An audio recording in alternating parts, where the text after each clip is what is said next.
கோதுமை மாவில் இடியாப்பம் செய்யறதை பார்க்கலாமா? ரொம்ப சாப்பிட நல்லாயிருக்கும், ஈஸியாகவும் இருக்கும் பிழியறதுக்கு. அது எப்படி செய்யுதுன்னு பார்க்கலாம். அதுக்கு தேவையான பொருட்கள்லாம் பார்த்துடலாம். முதல்ல இட்லி பாத்திரத்தில் தண்ணி ஊற்றிட்டு இட்லி தட்டை வச்சுருங்க. அப்புறம் கோதுமை மாவு எடுத்து ஒரு துணி போட்டு கோதுமை மாவு அள்ளி அதில் போட்டுருங்க. நமக்கு எவ்வளோ தேவையோ அதை போட்டு இதை மாதிரி ஆவி கட்டிடுங்க.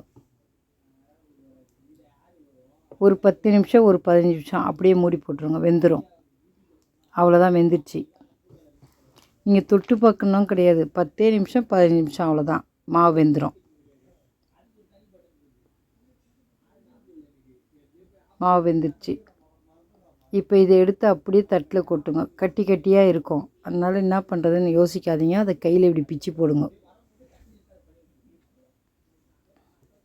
கொஞ்சம் சூடாக இருக்கும், சூடான பிறகு பிச்சு போட்டுருங்க. அந்த கட்டியெல்லாம் எப்படி உடைக்கிறதுன்னு சொல்கிறேன். இந்த மாதிரி கையில் உடைச்சிட்டிங்களா?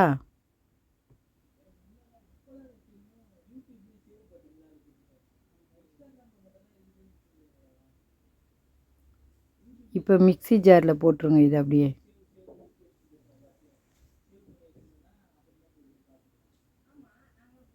போட்டு ஒரு சுற்றி இந்த பாருங்க, இந்த மாதிரி மாவாயிடும். இப்போ இதில் ஒரு தட்டில் கொட்டிட்டு இப்போ கொஞ்சம் கொஞ்சமாக எடுத்து ஜெலிச்சிக்கலாம். இடியாப்பத்துக்கு ஜெலிச்சிட்டு செய்யுங்க. இப்போ ஒரு கப்பு மாவு எடுத்து கிண்ணத்தில் போட்டுங்க. இப்போ நம்ம சுடு தண்ணி கொதிக்க வச்சுருக்கோம் பாருங்கள், அந்த தண்ணி எடுத்து இதில் கொஞ்சம் கொஞ்சமாக ஊற்றி பிசைஞ்சிருங்க.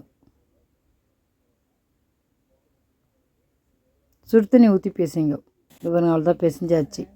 இப்போ இட்லி பாத்திரத்தில் தண்ணி வச்சுட்டு அந்த இட்லி தட்டில் எண்ணெய் தடவிடுங்க.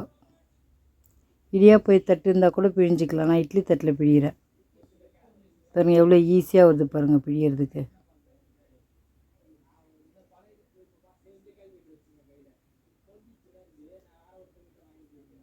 கஷ்டமே இல்லை, டக்குன்னு பிழிஞ்சிடலாம். கையெல்லாம் வலிக்காது, ரொம்ப ஈஸியாக பிழியலாம் இதை.